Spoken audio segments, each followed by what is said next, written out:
तो ब्रह्मचारी के ऊपर आपने एक आरोप लगाया उत्तम सवेरा जी। मामला ये है कि जो है कि हमारे पास हम बैठे थे रोड के किनारे अपनी बाइक पे बातचीत कर रहे थे अपने घर से। तो वहाँ पे 3 लोग आते हैं, अगर हम पहचाने हो नहीं पहचाने हो तो मैं नहीं पहचाने हैं, बोले हम तुमको पहचानते तो मैं नहीं पहचानता। ऐसे बातचीत होती रही धीरे धीरे, फिर मतलब बातचीत होते होते फिर उन्होंने कहा कि यार एक मामला है, आप काम थोड़ा करवा दीजिएगा मेरा। तो हमने कहा काम करवाने के लिए कौन सा काम है आप बताइए। बोले अरे है आप ही कर सकते हो। तो हमने कहा क्या है, तो उन्होंने कहा हम आपकी बात करवाते हैं। अच्छा आप तो बहुत क्लोज हैं। तो हमने कहा कौन सा क्लोज है मेरा, ऐसा कोई। उन्होंने बात कराई, उन्होंने आशुतोष पांडे जी को फोन लगाया और बात उन्होंने कराई। तो उन्होंने उधर से आवाज आई कि मैं आशुतोष पांडे बोल रहा हूँ, पहचाने हूँ। हमने कहा नहीं पहचान पाए। तो फिर उन्होंने कहा आशुतोष पांडे याद करिए। तो हमने कहा अच्छा दादा प्रणाम। तो हमने जी, तो उन्होंने कहा यार छोटा सा काम है तुमसे। तो हमने कहा क्या बताओ क्या काम है, मेरे लायक होगा मैं बिल्कुल करूँगा। तो उन्होंने कहा यार एक स्वामी जी है वो जरा परेशान करते रहते हैं, उनको यार सही करना है। तो हमने बताओ। तो कहने लगे वो तुम्हारी बच्चियाँ हैं यार, उसे यार बोलवाना। तुमने कहा मेरी बच्ची बहुत छोटी कैसी बात है, तो आप बहुत बड़े ऐसी पैसा आपको शोभा नहीं देता है। तो कहने लगे नहीं अरे यार तुमसे कह रहे हैं हम तुम्हारी सुरक्षा की गारंटी ले रहे हैं, तुम्हें हर तरीके से जो है पैसे से टके से सारी चीजें हम। दोस्तों इन दिनों शंकराचार्य अविमुक्तेश्वरानंद के ऊपर यौन उत्पीड़न का मामला दर्ज हुआ है, जिसमें सरकार ने कोर्ट ने आदेश दिया है कि एफआईआर दर्ज किया जाए, जिसके बाद एफआईआर दर्ज करने के बाद मामले की छानबीन की जाए।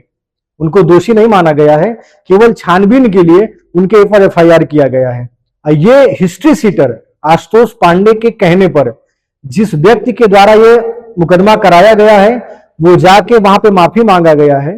वो लड़के ने माफी मांगा कि हमको जानबूझकर हिस्ट्री सीटर है जो आशुतोष पांडे, उन्होंने कहा कि तुम बताओ कि तुम्हारी बच्ची के साथ इन्होंने ऐसा ऐसा कांड किया है।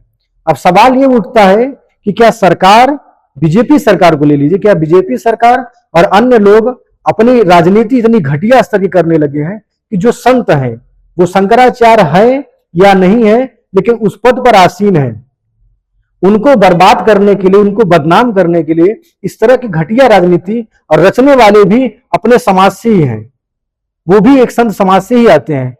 जो आप लोग ये घटिया चीजें कर रहे हो इसमें मजे जो है और इसमें बदनामी केवल सनातन धर्म का हो रहा है।